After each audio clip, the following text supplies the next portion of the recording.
to know, why was it important to tell this story via flashbacks? Yeah. Well, I don't consider it being flashbacks. I feel it's like a pre-sequel, you know? There's a story that's happening in the present tense with Kiara, played by Blue Ivy, and Dr. John Connie, who just happen to be both the eldest and the youngest members of our cast. And then, yes, we're seeing the story that's being told through these characters of a young Mufasa, a young Taka, a.k.a. Scar, a young Rafiki. I thought it was really lovely because in Kiara, if you're a child in the audience, you're looking, where do I see myself in the film? You see yourself in that character. And so as she's evolving and growing from the lessons she's learning and the story she's being told, children in the audience are doing the same thing as they're watching the film. And speaking of Blue Ivy Carter, what was it about her that made you say, yes, this is my Kiara? You know, this movie starts purely in voices, and I heard her perform my friend Matthew Cherry's novel, Hair Love, as an audiobook. And, you know, I love that in this film, you know, the actress, it's just about the voice. I don't care what you look like, how tall you are, what your hair is like. If you can communicate that emotion with your voice, you have the part. You know, she gave a great audition, and somehow I just felt like, you know, Kiara is the daughter of a king and queen, you know? And I do think in some ways Blue Ivy is the daughter of a king and queen, and yet she has this really wonderful humility, a self-centeredness, a self-possession that I just found to be really invigorating and rich. And she just crushed this, absolutely crushed her. Did you ever think about making her sing for the film? No, that's Lin-Manuel's job. You know, nobody can blame me or thank me for the songs they have in this movie. But no, we didn't. Especially because, you know, in the role that she's in, you know, being sort of like the children's eyes and ears sort of in this movie, she is here to sort of receive and react and not so much to express the way the songs do. What was it like collaborating with Lin-Manuel on this film? Yeah, it was really great. I've never directed a musical, and I love knowing what I do know and also acknowledging where that knowledge ends.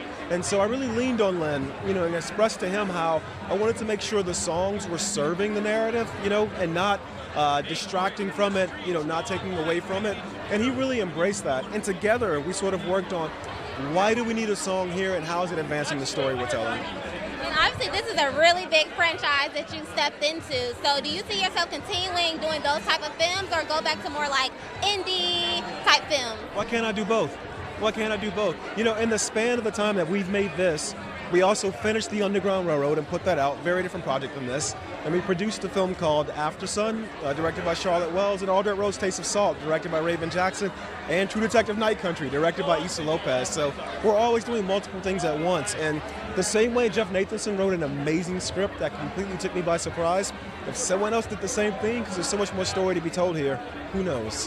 What do you think the audience is going to be the most surprised to find out on this film? I don't know if they'll be surprised, but I loved when I first read this script.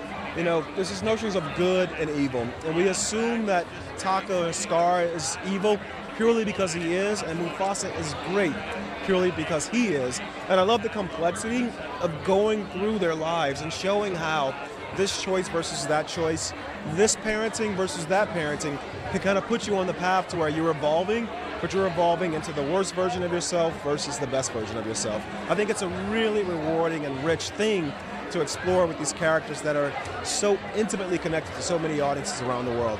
Absolutely. And what do you want people to take away after watching this, after going home and letting it marinate? What do you want them to take away from it?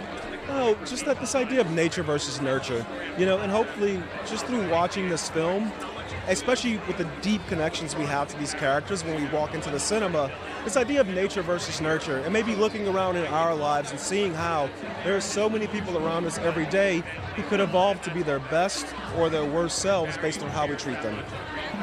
The last question, we're asking everyone, what was their favorite movie of 2024? Oh, so far the Nickel Boys, 1,000%.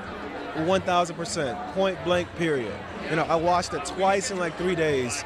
Love the movie. Ramel Ross is, he is a true visionary, a true artist. That film is extraordinary.